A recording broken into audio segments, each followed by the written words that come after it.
Hey guys, Lewis here. Welcome back to the channel. Today I wanted to do a video teaching you how to fit your pannier rack to your bicycle in 2 minutes. So firstly, what is a pannier rack? I'm sure you already know, but I'll give you a very quick summary anyway. It will sort of sit on the back of your bike, a little bit like this, and then it has this nice flat area on the back here with poles that we can hook things onto as well. These are great if you have to carry a lot of weight worth of things on the bike. It avoids you needing to wear a backpack while you're riding, which also means that you don't get a sweaty t-shirt on your commute to work. First thing to note is make sure that you get the correct pannier racks for your bike. By this I mean disc brake or rim brake. There tends to be a little bit of a difference between the two, even just with the spacing at the bottom. So make sure that you get the right pannier rack for your bike. The rim brakes won't fit on the disc and the disc brakes won't fit on the rim. So what are you actually going to find in the box with your pannier rack? First of all, you'll obviously find the pannier rack. You should hopefully have a pair of these little adapter arms and a small collection of nuts and bolts. All right, so with our collection of little nuts and bolts that we have here, we're going to connect these little arms to the pannier rack. I'm just going to start by loosely, with my finger, attaching one little nut straight onto there. Again, it doesn't need to be tight. We'll find that there's usually 2 of these nuts and bolts on each of these 2 arms, so there'll be 4 in total. Cool. So now that we've got these 2 bolts attached here, we're going to do the same thing to the other side as well. So now that we've got them loosely attached on both sides with all 4 bolts, now we're able to move across to the bike.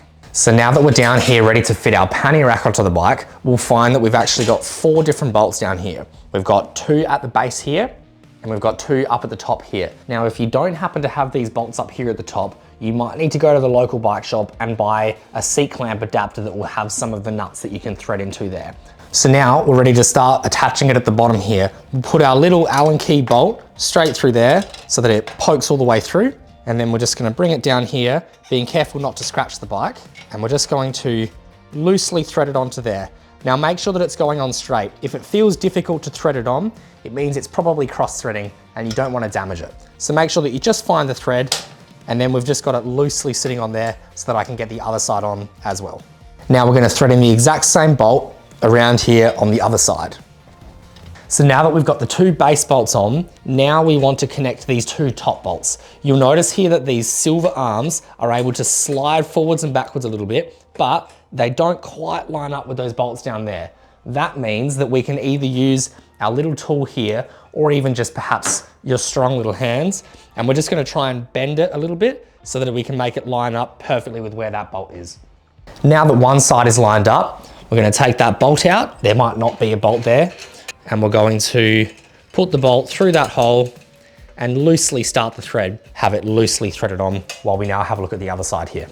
Now I'm going to do the exact same thing on the other side, bending this little piece of metal so it lines up with the hole. You can be pretty rough with it. This is a piece of metal that's designed to bend. It's designed to sort of be pushed into whatever shape that you need it to be for your bike. So if you need to be rough with it, that's okay. So now that everything's loosely fitted, now we can make it all look correct as well. You might even find that as you've bent these metal parts here, it might have pulled the whole thing further forward. So you might sort of be able to just sort of push them back in place a little bit, which might give you a little bit more room to move that pannier rack back. And now that it's approximately about how we want it to be, relatively parallel with the floor, now we can start tightening up all of the different bolts that we've put on. So now we're going to go through and tighten up all the bolts. I recommend starting with the 2 at the bottom here because they're sort of the weight bearing ones, I suppose. So we'll get that nice and tight and then around on the other side again. Now I reckon I'm going to do these 2 up the front here as well. Now for the ones up the top here, we even have a little nuts down the bottom side. So you'll need a little spanner that can fit in underneath there as well, that can hold the nut still while we tighten, with that one, the bolt at the top. Now that your pannier rack is safely fitted, you can fit your bags or your milk crate or your baby seat and you're all ready to go. I reckon we've summed everything up pretty well in this video. If you've got any questions or you think that there's anything that we might have missed, let us know in the comments below. Otherwise, we'll see you guys in the next video. See ya.